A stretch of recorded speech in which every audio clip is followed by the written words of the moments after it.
Hello everyone, welcome back to this channel. In our last class, we understood what is feature engineering. It consists of three parts: feature selection, feature transformation, and feature extraction. What is feature selection? Selecting only those features which are required for your modeling. Feature transformation, changing the original features into something new so that it becomes more suitable for model building. And feature extraction was extracting the features from the available existing features. Okay, you remember all these things.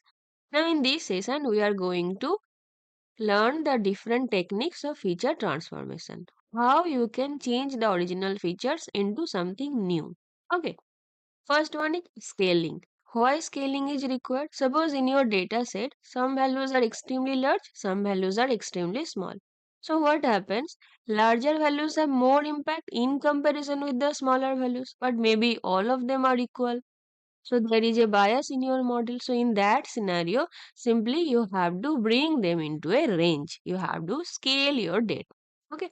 And it can be done in two ways: normalization and standardization. Now, in normalization, data points of that particular column will lie between 0 and 1. So, if you apply this formula xi, the data point, x mean the minimum value, x max maximum value of that column. If you apply this rule on every data point, then every data point will be in between 0 and 1. The minimum value will be 0, the maximum value will be 1. Clear? Now, let me show it to you, then it will be more clear.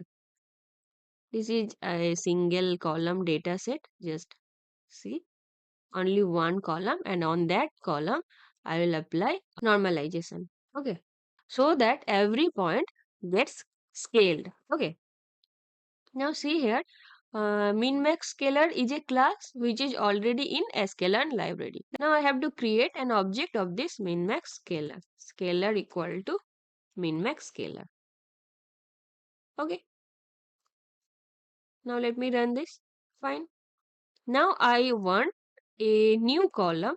I'll name it scaled underscore edge equal to scalar object. Fit transform function will be applied on edge column. See now. So if I just show it to you, see the output. See, the minimum is 0.0. Minimum value was 21, maximum value was 40. So 40 has become 1 and all others are lying between 0 to 1. So your data is scaled. Now there are less differences. So all of them will have now almost equal priority. Okay, this is what is known as normalization. Now the next one is standardization. This is also same. You scale the data, but here your target is that mean will become 0, standard deviation will become 1. I will show it to you on this data set. For that scenario, I have to import from sklearn.preprocessing import standard scalar. Standard scalar is the class where the function is written. So now I will create one more object of this class. Okay, scalar 1. Now I will create a new column. Name it standardized underscore edge equal to scalar1 dot fit transform df edge column applied on edge column. Okay, now if I try to show it to you, so two new columns have been created. Let me show it to you. Df, see, in this column we have applied min max scaling. That's why the value is between 0 to 1. Maximum is 1, minimum is 0. In this column we have applied standardization so that the mean of this column becomes 0 and the standard deviation becomes 1. Let me show it to you also. Suppose if I write df is dot min. So on this I want to see what is the value of mean. See, the mean value is 30. But what is the mean value on this one? df standardized is dot mean. Now if I run it, see, it is not 0. Theoretically it is 0, but it is always near to 0. Okay, not exactly 0, but near to 0. Now let's check the standard deviation value. So df is dot standard deviation 7.59. Now it will become 1 for the standardized age dot std. Now see, this is also near to 1. Okay, so you understand the difference. For min max scalar, the minimum value will be 0, the maximum value will be 1. This one. For standard scalar, the mean value will be 0 and the standard deviation will become 1. Okay, simple. So these are the two ways by which you can do scaling. Now the next one is log transformation. We have already learned that by using log transformation, we can mitigate the effect of outliers. You remember we did one class on that, how to mitigate the effect of outliers instead removing the outliers. Okay, same concept here also.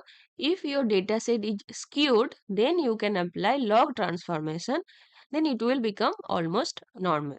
Okay, not exactly normal every time, but will become almost normal. But how? Do you remember how and why? Because skewed dataset means your dataset is having a wide range, but when you apply log on something, it mitigates the values, so it becomes the range smaller. So that's why it doesn't look skewed anymore. It becomes almost normal. Anyway, let me paste it here and show it to you. First, I have imported the necessary things. Now I have taken a right skew distribution. See, 100, 1000, 10,000, 1 is 1. So simply this is a skew distribution.